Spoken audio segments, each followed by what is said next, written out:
In the name of Allah, the most gracious, the most merciful. Chapter 2. What are we going to learn? People generally tend to share their moments of happiness and sorrow. They are happy when they become wealthy. They will be joyous when promoted at work, content when they recover from illness, and cheerful when the world smiles at them and fulfills their dreams. Likewise, they all grieve over illness, disgrace, and loss of wealth. Knowing this to be the case, let us look for ways in which to make our joy everlasting and hence overpower our sorrows.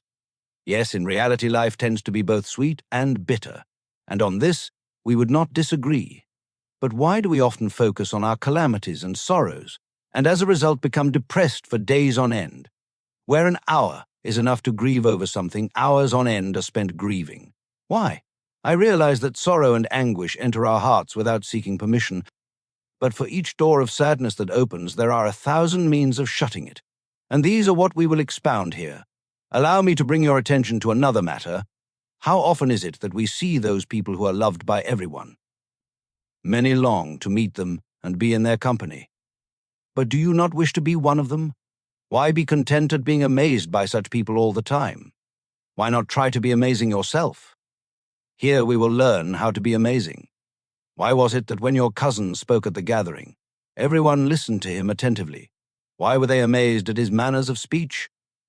Why was it that when you spoke, they all turned away and began to talk amongst themselves? Why was that?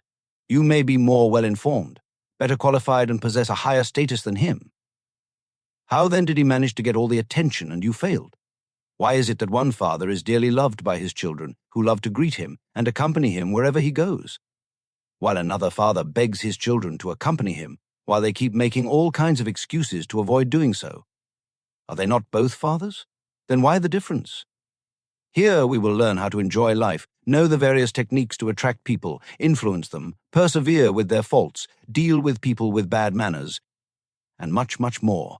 So, welcome. A word.